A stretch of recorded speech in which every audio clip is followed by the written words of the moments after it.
The 171% warning. According to this chart, the market value of gold has reached 171% of the U.S. money supply, higher than the peaks in the 1930s and around 1980, two moments when faith in the dollar was, shall we say, under review.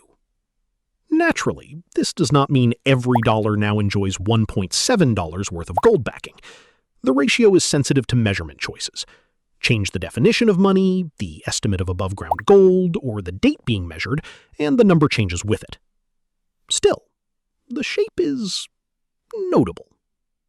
Gold has grown rather large next to the pool of paper it is meant to outshine. At first glance, the chart appears to be sending a very simple message.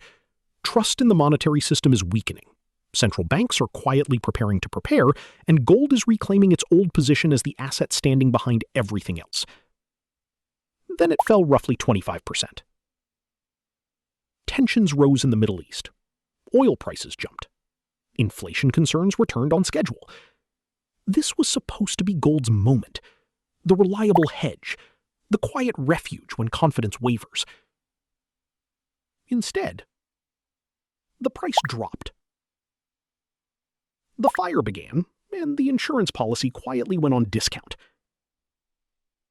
Central banks continued their measured accumulation of physical metal.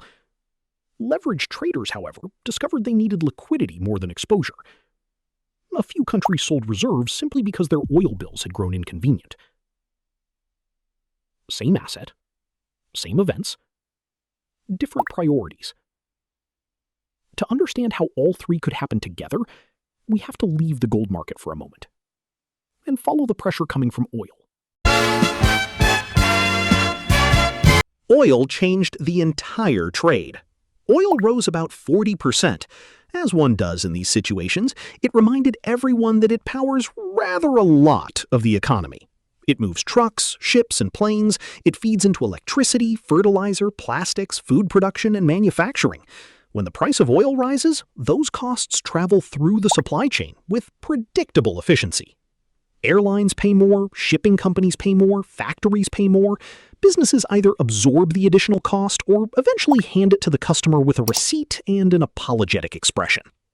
Inflation expectations climbed. The market adjusted its estimate for inflation over the next 2 years upward. That shift changed the outlook for interest rates almost immediately. Gold had entered the period with investors expecting easier monetary policy. Lower rates would make bonds less attractive and gold relatively more appealing. Then the oil shock arrived. Rate cuts began disappearing from expectations, and the possibility of another rate increase returned. The conflict brought fear, which usually flatters gold. The oil shock brought higher rate expectations, which did not. Gold had been positioned for easier money. It received the opposite. And this exposed the metal's most obvious weakness. Gold pays no interest. Treasury bonds do. When expected interest rates rise, those bonds become more appealing. Gold simply continues to exist, shining politely in the background. The rate that actually matters. The nominal interest rate is only half the calculation. The other half is inflation. A bond yielding 5% sounds pleasant, but if prices rise by 6%, the investor may finish the year with more dollars and less purchasing power. Purchasing power has its own arithmetic, and it tends to ignore the comforting number printed on the bond. Economists call the return after inflation the real return. Gold generally performs better when investors believe bonds will not pay enough to compensate them for inflation and currency erosion. It performs less comfortably when investors believe the Federal Reserve can keep rates high enough to protect those returns. For now, the market still grants the Fed a degree of credit. Investors believe it may be willing to keep monetary policy tight enough to contain inflation. That belief supports Treasury bonds. It supports the dollar. And by extension, it pressures gold. Temporary, one assumes. But changing rate expectations only explain why the selling began. They do not fully explain why the decline accelerated so quickly. For that, we need leverage. The fund that had to sell? Consider a sizable investment fund with a leveraged gold position. The fund controls a large amount of gold through futures contracts without paying the full value up front. Instead, it posts a smaller amount of collateral, known as margin. Leverage is extremely pleasant while prices move in the correct direction. A relatively small amount of cash controls a much larger position, and profits are magnified accordingly. Then the collateral requirement changes. CME shifted precious metal margins from fixed dollar amounts to a percentage of the contract's value. Under this system, as the value of the gold position increases, the amount of collateral required to maintain it can rise as well. Suppose a fund controls $500 million worth of gold futures, and the margin requirement is 5%. It must provide $25 million in collateral. If the position grows to $550 million, the collateral requirement rises to $27.5 million. Paper profits arrive with accompanying invoices. The fund may still believe gold will be worth more 6 months from now. Its broker is mainly concerned with whether another $2.5 million can be produced this afternoon. If the fund cannot provide the cash, it reduces the position. That sale pushes the gold price lower. Other funds begin recording losses. Their brokers ask for additional collateral. Some of them sell as well. Stop losses trigger. Risk managers reduce exposure before the situation becomes more embarrassing. What began as a rational response to oil and interest rates becomes a mechanical cascade. Leverage, as ever, provides amplification without asking permission. But amplification is the key word. The margin system did not create the oil shock. It did not invent inflation. It did not change Federal Reserve policy. It took an existing reason to sell and added speed. The paper gold market remains impressively larger than the visible physical supply. At certain moments, the ratio can appear to show more than 20 claims for every bar immediately available for delivery. It has the appearance of many owners politely sharing one asset. Most futures participants, of course, are not asking for a physical bar. They want exposure to the price. They close the contract or roll it into a later month. They are not expecting a forklift. So the ratio does not automatically mean 20 investors legally own the same piece of gold. What it does reveal is a highly leveraged financial market resting on a much smaller pool of metal available for immediate delivery. During calm periods, that arrangement functions smoothly. During stress, it concentrates attention.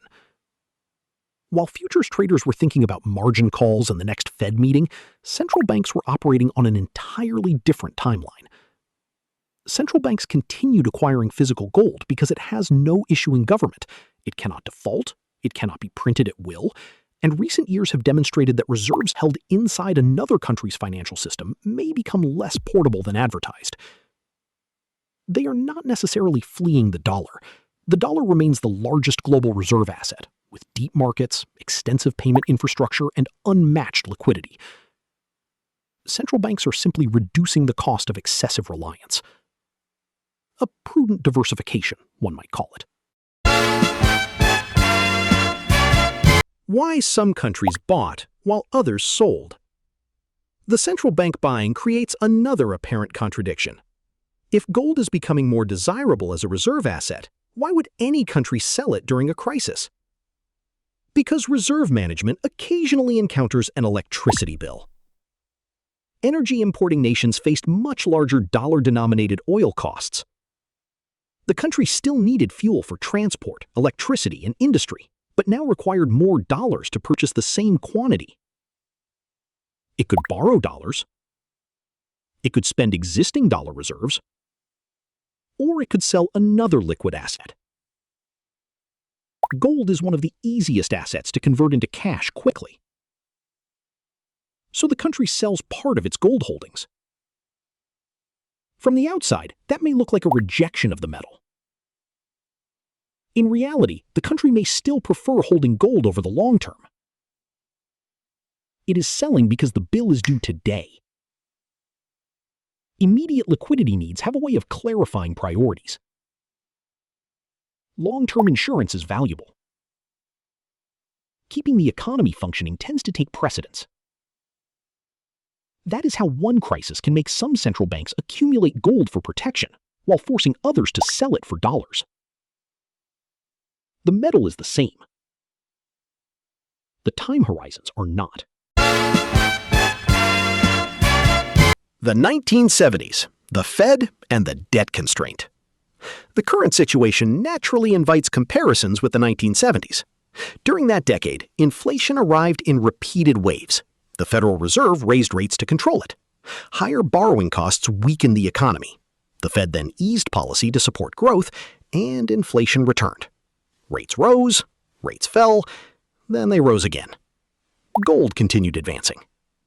That was not because interest rates had stopped mattering. It was because inflation and distrust were moving faster than the protection those rates offered. A bond paying 10% is not especially attractive if prices are rising by 12%. The investor earns more dollars while gradually losing the ability to buy things with them. Gold benefited from the erosion of confidence that real returns would be preserved. Today's environment is not identical.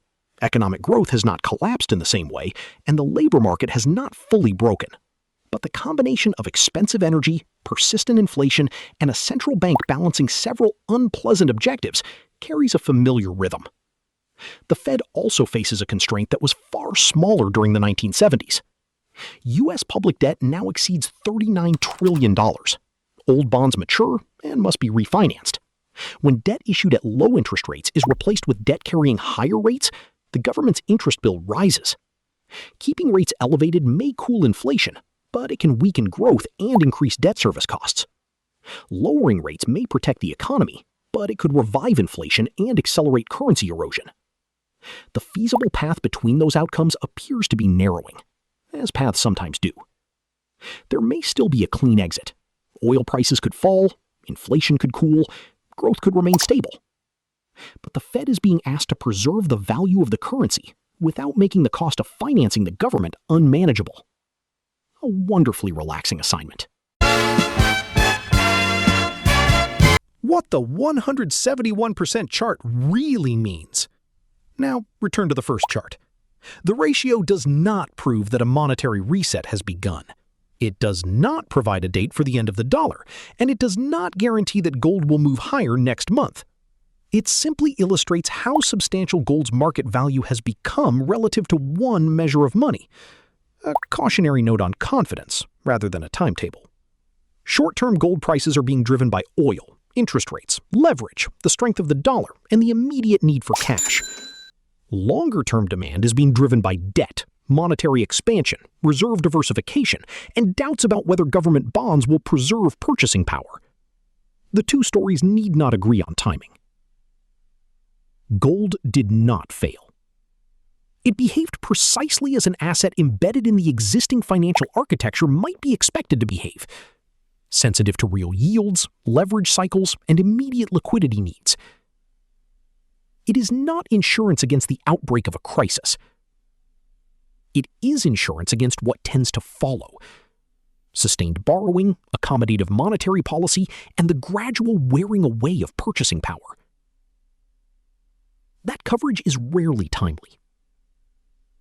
It is never perfect. But it remains on the payroll for a reason.